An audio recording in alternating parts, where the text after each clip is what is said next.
Hello दोस्तों, मेरा नाम है संदीप कुमार और आज है 16 मई।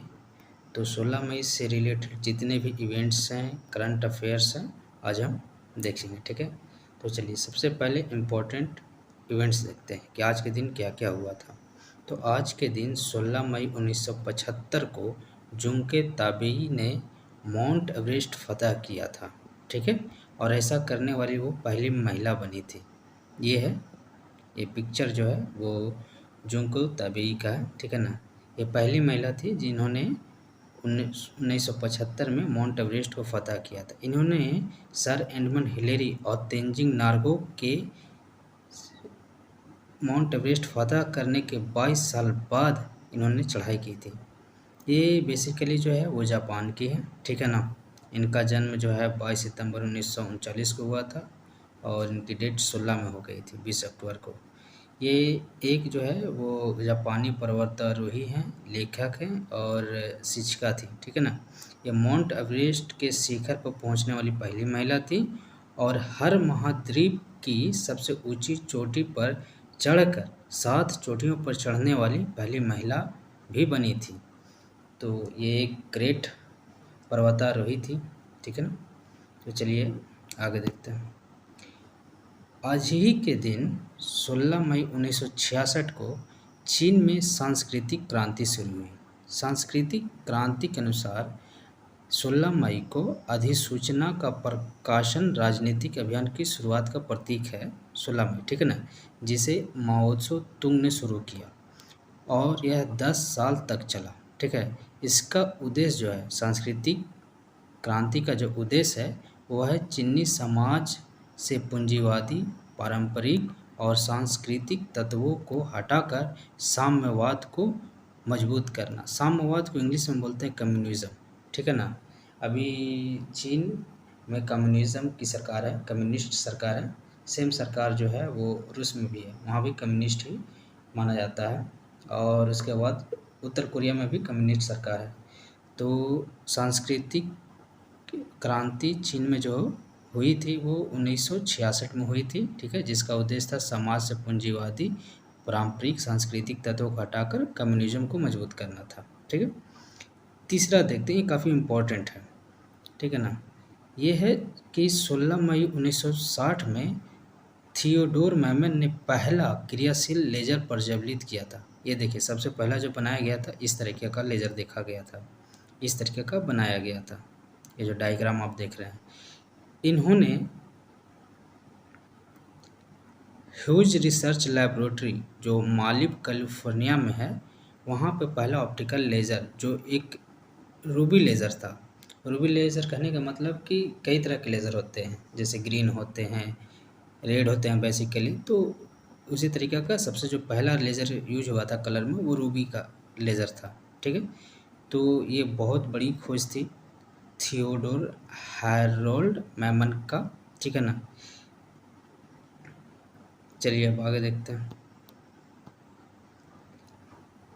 आज के दिन 16 मई 1929 को ऑस्कर को पहली बार सम्मानित किया गया। ठीक है ना, इस दिन को 1929 में पहली बार ऑस्कर की शुरुआत हुई थी। ठीक है ना, तो देखिए, पहला अकादमी पुरस्कार जिसको ऑस्कर पुरस्कार भी कहते हैं, 16 मई 1929 को द हॉलीवुड रूजवेल्ट होटल में आयोजित किया गया था, जिसमें लगभग 270 लोग दर्शक के रूप में थे। ठीक है, उस रात समारोह में अतिथि टिकटों की कीमत मात्र $5 थी। ठीक है ना, और उस दिन टोटल 15 प्रतिमाएं प्रदान की गई थी। समारोह केवल 15 मिनट तक ही चला था। ठीक है ना, ये जो है ऑस्कर का जो डिस्ट्रीब्यूशन जो करती है वो करती है Academy of Motion Picture Arts and Sciences. ये प्रतिवर्ष प्रस्तुत करती है। ठीक है ना, और जब ये ऑर्गेनाइज हुआ था पहली बार, तो उस समय जो सर्वश्रेष्ठ अभिनेता का खिताब मिला था वो मिला था एमिल जेनसिंस को। ठीक है ना, द लास्ट कमांड और the way of all flesh के लिए मिला था इनको। ठीक है, अभी जो इस साल जो ऑस्कर हुआ उसके लिए बेस्ट एक्टर ब्रेंडन फ्रेजर को दिया गया है और बेस्ट एक्ट्रेस मिचेल योन को दिया गया है। ब्रेंडन फ्रेजर को जो दिया गया है द वेल के लिए दिया गया है और जो बेस्ट एक्ट्रेस का अवार्ड मिचेल योन को दिया गया है वो everything everywhere all at once के लिए दिया गया है।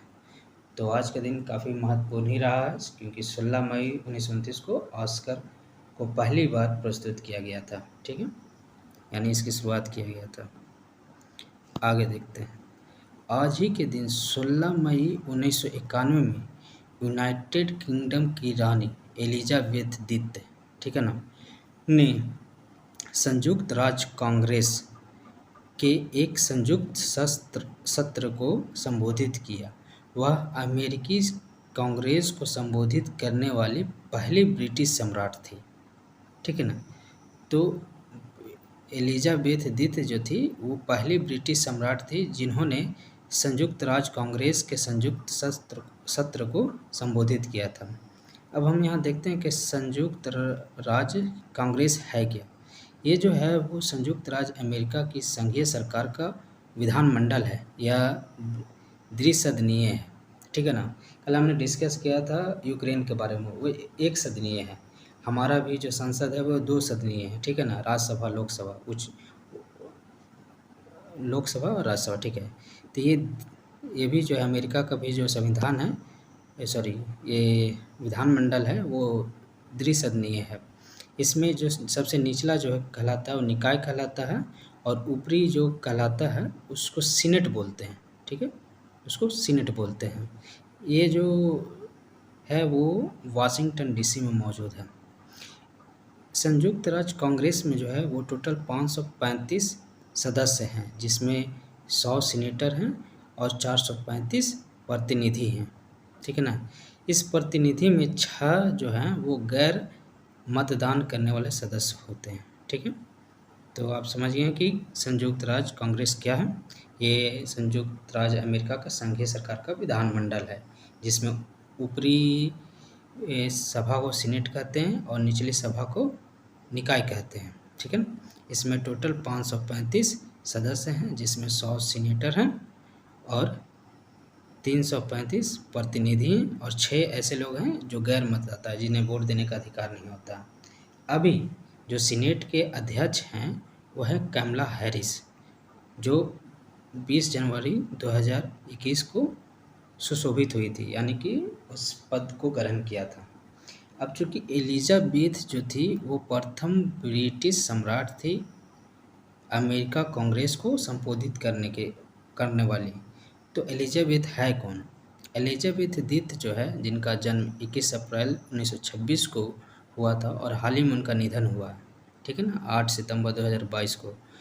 उन्होंने 6 फरवरी 1952 से 2022 में अपनी मृत्यु तक यूनाइटेड किंगडम और अन्य राष्ट्रमंडल क्षेत्र की रानी थी। ठीक है, 70 साल और 214 दिनों का उनका शासन किसी भी ब्रिटिश सम्राट में सबसे लंबा और इतिहास में किसी भी महिला प्रमुख का सबसे लंबा सत्यापित शासन था। एलिजाबेथ द्वितीय जो हैं वो दुनिया में सबसे ज़्यादा दिनों तक शासन करने वाली पहली महिला है। ठीक है ना, अब आगे देखते हैं। 16 मई 1991 इसमें फ्रैंकफर्ट जर्मनी में अंतर्राष्ट्रीय इलेक्ट्रोटेक्निकल प्रदर्शनी खोली गई जिसमें high power 3 phase electric current जो आज का सबसे सामान्य रूप है का दुनिया का पहला लंबी दूरी का संचरण दिखाया गया। देखिए 3 फेज आने से पहले जो है वो डीसी करंट को यूज किया जाता था। ठीक है ना, पावर सप्लाई के लिए। लेकिन जब माइकल फैराडे आए तो इन्होंने 3 फेज का खोज किया और इन्होंने बताया कि इससे हम काफ़ी दूर तक पावर सप्लाई को भेज सकते हैं। ठीक है, अब आगे देखते हैं। तो इस तरीक़ा से हमारा जो है आज का इम्पोर्टेंट इवेंट ख़त्म हुआ। अब देखते हैं आज का इम्पोर्टेंट डे कि आज कौन सा डे मनाया जाता है। तो सबसे पहले जो महत्वपूर्ण है वो है इंटरनेशनल डे ऑफ फ्लाइट्स। ये जो बनाया जाता है वो भौतिक विज्ञानी और इंजीनियर थियोडोर मैमन के पहले सफल लेजर ऑपरेशन की वर्षगांठ के रूप में मनाया जाता है। अभी जैसे मैंने बताया था कि मैमन ने रूबिक लेज़र का खोज किया था 1960 में, ठीक है ना।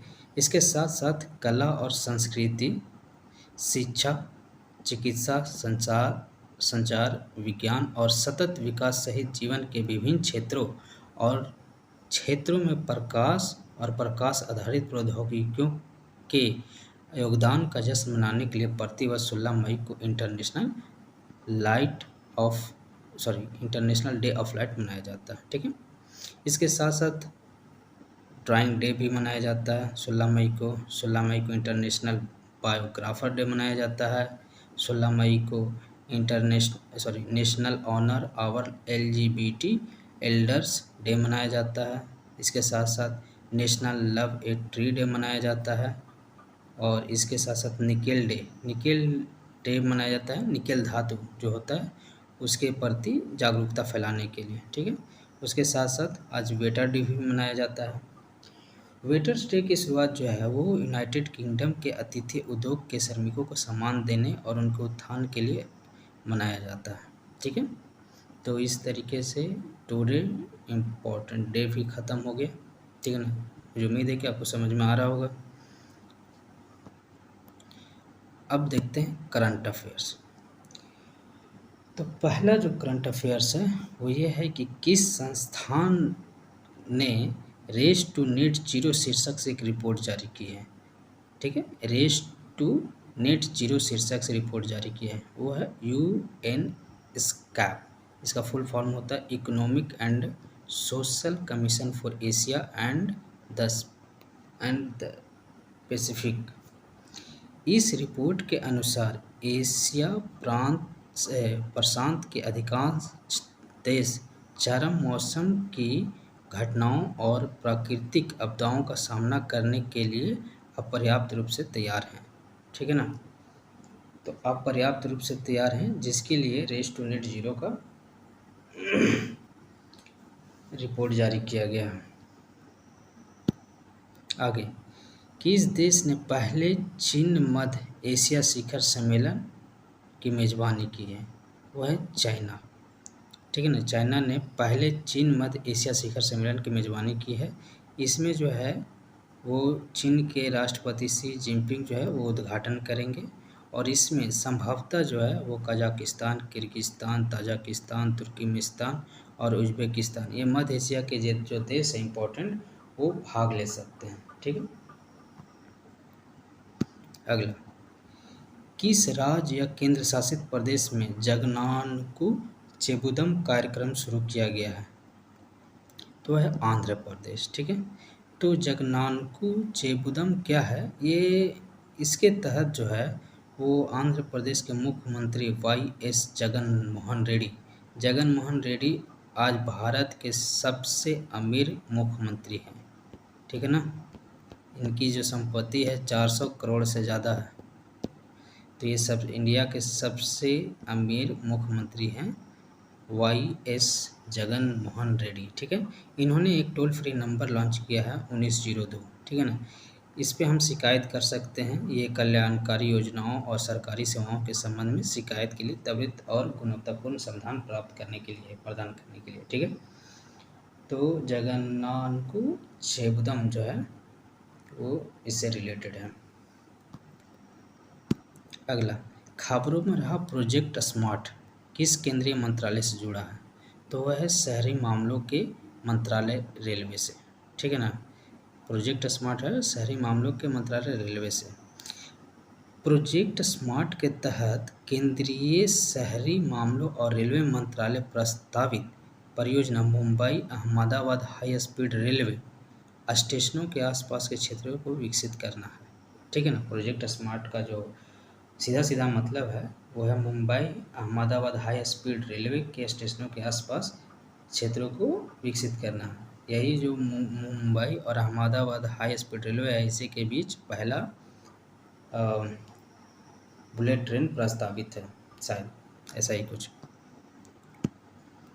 साइबर सुरक्षा भारत किस संस्था या केंद्रीय मंत्रालय के पहल है, वह है इलेक्ट्रॉनिक्स और आईटी मंत्रालय। ठीक है, तो साइबर सुरक्षित भारत इलेक्ट्रॉनिक्स एंड सूचना प्रौद्योगिकी मंत्रालय मेरिट इसकी पहल है। इसकी अवधारणा साइबर अपराध के बारे में जागरूकता फैलाना है। ठीक है, तो साइबर सुरक्षा जो है वो भारत के इलेक्ट्रॉनिक्स एंड आईटी मंत्रालय के अंतर्गत आता है। आगे, किसने सबसे अधिक बार एवरेस्ट पर चढ़ने वाले व्यक्ति कामी रीता शेरपा की बराबरी की है? तो वह है पसांग दावा शेरपा। ठीक है ना, इन्होंने 26 बार एवरेस्ट पे चढ़कर कामी रीता शेरपा की बराबरी कर ली है। ठीक है, वैसे दावा शेरपा जो हैं वो दूसरे व्यक्ति बन गए हैं इनके बाद, कामी रीता शेरपा के बाद। इन्होंने 21 साल में पहली बार एवरेस्ट को चढ़ा था। ठीक, आगे देखते हैं। द्विपक्षीय अभ्यास समुद्र शक्ति 2023 किन देशों के बीच शुरू हुआ? वह है भारत और इंडोनेशिया के बीच में। भारत और इंडोनेशिया के बीच में समुद्र शक्ति 2023 शुरू हुआ। भारत सरकार ने किस क्षेत्र को बढ़ावा देने के लिए चौथी सकारात्मक स्वदेशीकरण सूची को मंजूरी दी है? वह है रक्षा मंत्रालय को बढ़ावा देने के लिए, ठीक है ना, यानी रक्षा क्षेत्र को बढ़ावा देने के लिए चौथी सकारात्मक स्वदेशीकरण सूची को मंजूरी दी है। इसके तहत रक्षा मंत्रालय ने 928 रक्षा रणनीति अधिकृत उप प्रणालियों और घटकों की चौथी सकारात्मक स्वदेशीकरण सूची को मंजूरी दे दी है। इस मंजूरी से रक्षा पीएसयू के आयात में कमी आएगी और घरेलू उत्पाद को बढ़ावा मिलेगा। तो चौथी सकारात्मक स्वदेशीकरण सूची का जो तात्पर्य है उसके अनुसार रक्षा पीएसयू के आयात को कम करना, ठीक है ना, यानी किसी से सामान मंगाना इसे कम करना है और घरेलू उत्पाद जो है उसको बढ़ा देना है। ठीक है, आगे देखते हैं। 76वें वार्षिक कांस फिल्म फेस्टिवल के जूरी अध्यक्ष कौन है? वो है ये पिक्चर देख रहे हैं, ये भाई साहब हैं रूबिन ऑस्टलैंड। ठीक है, रूबिन ऑस्टलैंड है, ये जो है स्वीडिश फिल्म निर्माता हैं। ठीक है ना, इन्हें जूरी के रूप में इस बार बनाया गया है इसे। और जो कांस आयोजित हो रहा है वो 16 से 27 मई तक होने वाला है। ठीक है ना, इसमें जो है वो पोस्टर, आधिकारिक पोस्टर के तौर पर ला चमाड़े की अभिनेत्री जो हैं वो कैथरीन डेनेयूवो को दिखाया गया। ठीक है ना, कैथरीन डेनेयूवो को दिखाया गया है और इन्हीं को श्रद्धांजलि व्यक्त करने के लिए ये पोस्टर लगाया गया है। ठीक है ना, इसका उद्घाटन जो फिल्म है वो जिन डू बैरी है। कांस फिल्म का जो उद्घाटन, जो पहले फिल्म दिखाई जाएगी वो जिन डू बैरी है। ठीक है ना, तो 76वें कांस फिल्म फेस्टिवल के जूरी अध्यक्ष जो है वो रूबिन ऑस्टलैंड है। केंद्र सरकार ने निम्न में से किसके लिए एक यूनिक आईडी अनिवार्य कर दी है? ये बहुत लेटेस्ट खबर है जिसके अनुसार इसे डॉक्टरों को एक यूनिक आईडी दी गई है। ठीक है ना, राष्ट्रीय चिकित्सा आयोग एनएमसी के नए नियमों के अनुसार यह घोषणा की गई कि डॉक्टरों को अब हमारे देश में चिकित्सा का अभ्यास करने के लिए विशिष्ट पहचान संख्या प्राप्त करनी होगी। ठीक है ना, एक यूनिक आईडी प्राप्त करनी होगी। यह पहचान संख्या एनएमसी एथिक कमेटी के फोकस के साथ विकसित की गई है ताकि व्यवसायी एनएमआर में पंजीकरण और चिकित्सा अभ्यास के लिए आसानी से योग हो सके।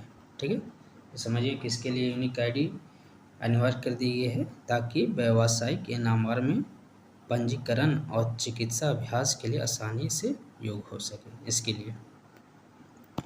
और आज का अंतिम है कि केंद्रीय पर्यावरण मंत्री भूपेंद्र यादव, इन्होंने एक ऐप लॉन्च किया जिसका नाम है मेरी लाइफ। ये किससे संबंधित है? वो है पर्यावरण से, ठीक है ना। पर्यावरण को बचाने के लिए, जागरूकता फैलाने के लिए मेरी लाइफ नामक जो है ऐप लॉन्च किया गया, ठीक है। तो दोस्तों ये थे आज के इवेंट्स डे और लेटेस्ट करंट अफेयर। आपको अच्छा लगा हो तो थोड़ा बहुत लाइक कीजिए, ठीक है ना, हौसला बढ़ाइए, ठीक है। और अपनी तैयारी को मजबूत बनाइए, ठीक है ना। सफल होने के लिए देखिए कुछ ज़्यादा नहीं करना पड़ता है, बस सोच को बदलना पड़ता है, ठीक है ना। तो अपने सोच को आगे बढ़ाइए। धन्यवाद।